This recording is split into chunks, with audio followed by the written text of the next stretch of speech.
Hello, welcome to Hot Issues. Today we're talking about boxing. And we're also talking about books and great men. We will be exploring the life of a Ghanaian legend, one who brought Ghana's name onto the world map and perhaps continues to keep Ghana's name on the world map. Welcome to Hot Issues. We are today especially privileged to have with us in the studio a gentleman who is a legend, a gentleman who is a boxing icon worldwide, my friend Professor Azumah Nelson. And everybody says that this gentleman is so humble, it's unbelievable. He's so humble, it's unbelievable in spite of his greatness. We're very privileged to have with us in the studio today Professor Azumah Nelson. So you're welcome to the studio. Thank you, sir. Thank you, sir. Thank you, sir. Sir, you've launched your book, The Professor, The Life Story of Azumah Nelson, by Ashley Morrison. This is the book. Yes. Why this book?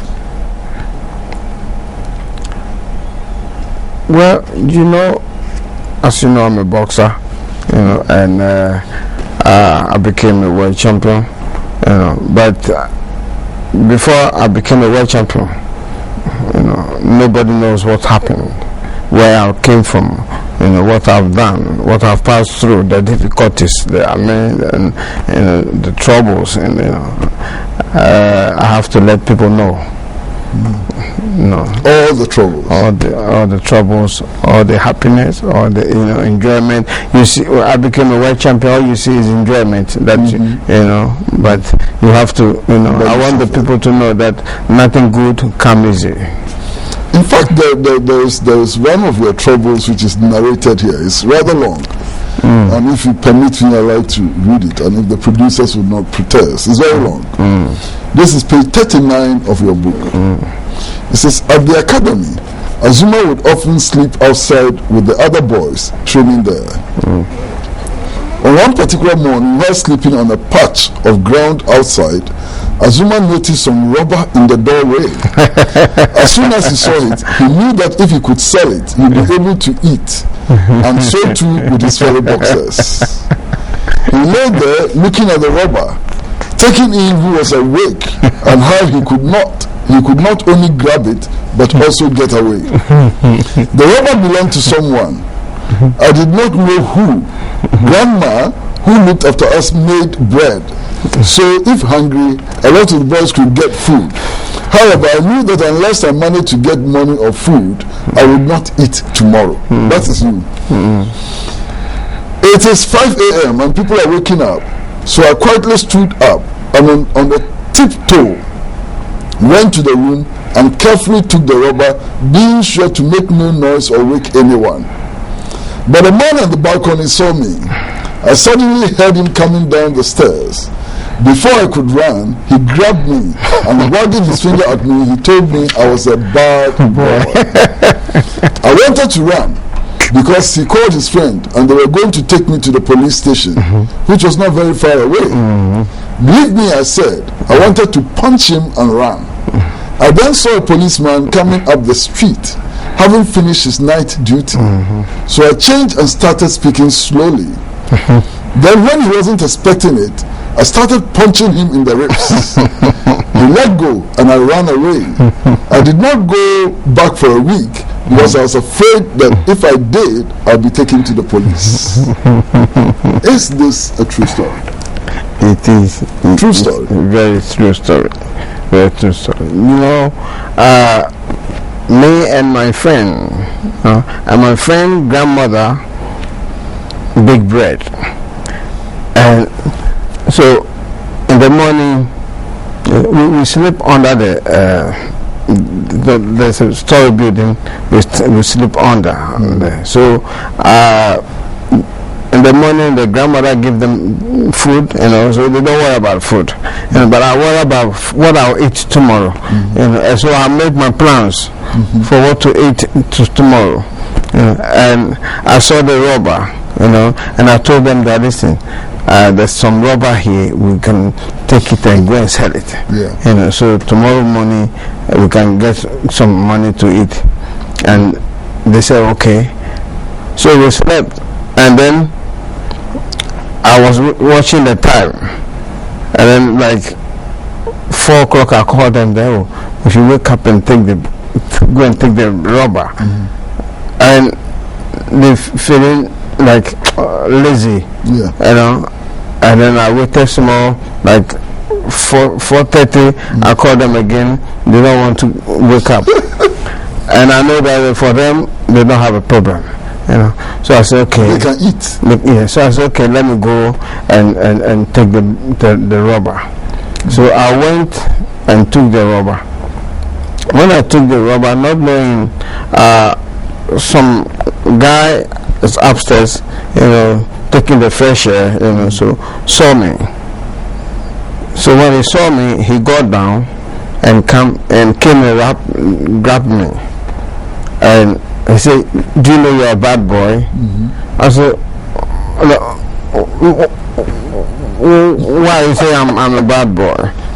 Because when I heard him coming down, so I just put the rubber down. So he came and grabbed me without holding nothing. So he said, "Do you know you're a bad boy?" I said, "No, I'm not a bad boy. Why should I be a bad boy?" And then he held me. I said, "Leave me." And he called his brother, and then I heard that the brother is coming from the steps. It's a wooden steps. So when the brother was coming, I heard the noise. And I said, if these people came and they become 2, I'll have a problem. The police station is just at the corner. They took me there, and then I decided I was afraid of the police.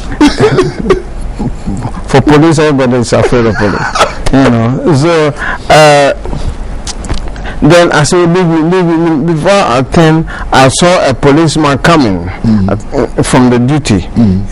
So I know he's going to the station.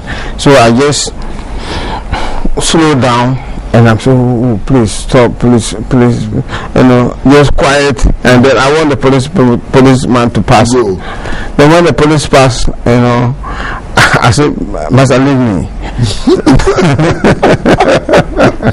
I don't like that. I said, "Leave me." And I decided to I started to fight him. So I started throwing some punches on him.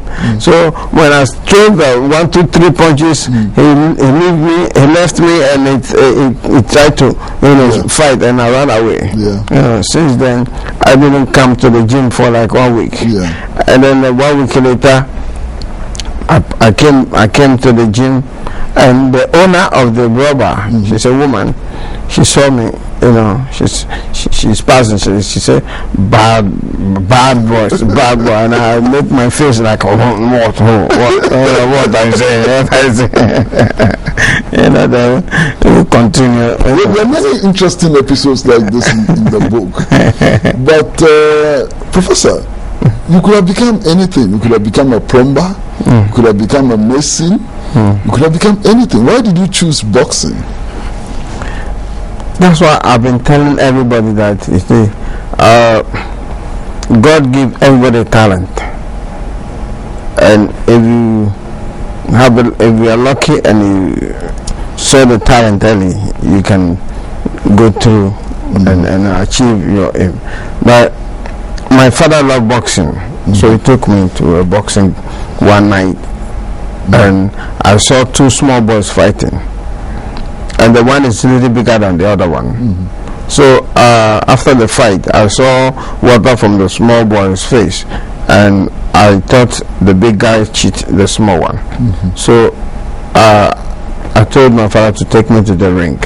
I want to fight the big one, because I don't want to see anybody cheating anybody, So my father said okay, but before I realized we were home. So since then I always tell my father, take me to a boxing gym. I want to fight. And one day I went to my mother's family house, and I saw a small boy and some man with boxing shoes, small boxing shoes. So when I saw the size of the boxing shoe, I knew that this boxing shoe is for this boy. So I went to the man and asked him whether this boy is a boxer, and he said yes. And I said, but I can beat him. And he said, no, you can't beat him. And I said, okay, then let's fight. And he said, no, I should come to the gym. So he showed us the gym, and 4 o'clock we were there. We were there before 4 o'clock. So when we got there, the coach, the man is there with the boys, and I went to call the man. I said, I'm here. But the man looked at me and said, who are you? Because he forgot. He asked me, who are you? I said, I'm the one who said I'll beat your boy yesterday. He said, yeah. So he just put the gloves on us and we start fighting. You didn't have any training then? No. Wow. And before then, when I was going, I decided to call all my friends with me.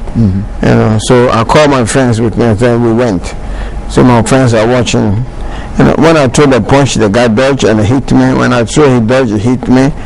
And the guy beat me so bad. And, after we finish, we're going home. And me and my friends are going home. And nobody is talking on the way. And I feel bad. I don't know what they're thinking. And that, I disgraced them. So when I went home, I went and sat down quietly and thinking, I'm asking myself, why did the guy punch me and I can't punch him? So I'm just trying to correct my mistakes. I said, oh no, okay. Like when I threw the punch, I'm supposed to do this. When I do this, I'm supposed to do this. I said, oh, okay, okay, I've seen the plan. Tomorrow I'll go again. So I went again the following day. Without your friends? Without my friends, because I have disgraced them enough. So I went along, and I fought the guy again, but the guy won again, but he beat me again, but not like not like the first time. So it encourages me that no, I did well. So I came the third day, I went again, because anytime I come, I just planning, and asking myself the mistakes I did before. So every time I go, I improve. The second day I improve. But the third day I went, and when we fought, I know that this fight was draw. And then I went again the fourth time, and I feel that I won the fight. Then I start going to training, and then the small boys who are there started beating everybody. I became champion in that gym there. How old were you then? I think about 9 years. 9 years. Yes, I think about that 9 years then. So until the coach came from Kumasi. They transferred him from Accra to Kumasi, and then it's time now to come back. So he came to Accra, and he opened the gym called Akotoko Academy. And so my coach and the rest of our people, our coach took us there. Who was this coach? His name is Atukwe Klote. And the best coach you can get in the world. But you were also trained by Fred Robertson. Fred Kunte Robertson. No, Fred Kunte Robertson, I was already a boxer.